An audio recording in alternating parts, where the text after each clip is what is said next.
I wanted to test out all three new Pinnacle bosses and sort of see the state that they are in, so I spent 160 divines and farmed 250 of them in total. 100 echoes of trauma, 100 echoes of loneliness, and 50 echoes of reverence. This is going to be a short vid, just quickly going over the loot and then talking about my thoughts on the state of the new bosses.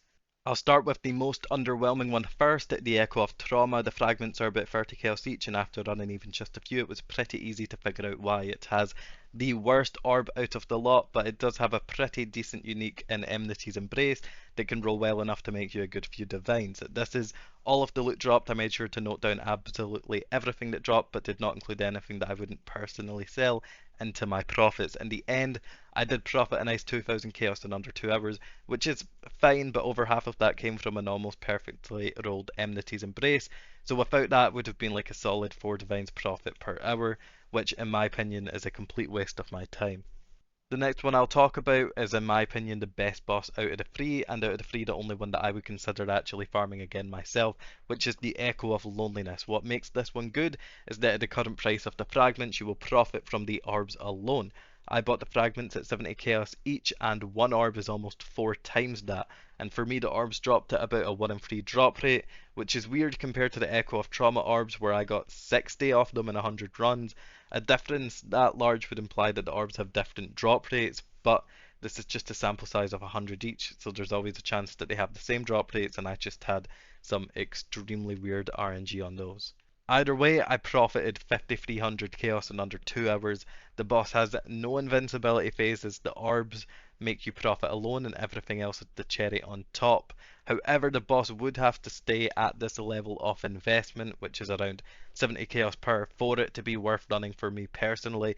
So if you go and you check out the prices for these fragments and it's like near 90 or even higher, I wouldn't even think about running this. But as of right now, and the prices that they've currently stabilized, it is really good. And the final one, which is by far the most expensive one because it can drop that new flask, is the Echo of Reverence. I only ran 50 instead of 100 because it is an annoying boss with multiple invincibility phases. It takes 2 to 3 times as long as the other fights, and it's 4 times more expensive than the Loneliness fragments and 10 times more expensive than the Trauma, and it extremely fluctuates in that price. In the 50 runs, I dropped 11 Bound by Destinies, which would mean that I got twice as lucky on average as the other two, assuming that it's the same 10% chance to drop as the other two bosses. I got 13 orbs and I only got one flask, but when you run a not crazy sample size, something like that is expected. In the end, I lost almost 22 divines on this boss. This boss is definitely the type of boss where you want to run hundreds of them. Let's just say hypothetically I was to run 1,000, right? An estimated 5% chance for a flask, which is what the wiki states and what people are theorizing. You would end up profiting like 66,000 chaos from the flasks alone.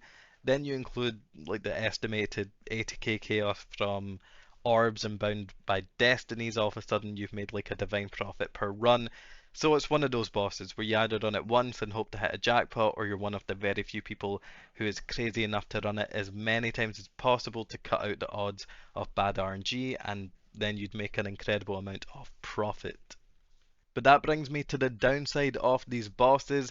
There's not enough fragments. Memory tears are incredibly hard to find even when you've spec'd into additional chance on your tree.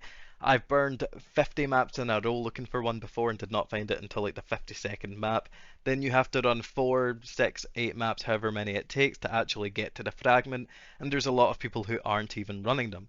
So in my opinion, not enough fragments are being generated in a game with tens of thousands and even hundreds of thousands of active players. Only a handful of people could actually actively farm these bosses all at once. I spent more time waiting for new fragments to hit the market than I did actually running these bosses. Meanwhile, there's thousands of Uber boss fragments being generated from tier 17 at all times.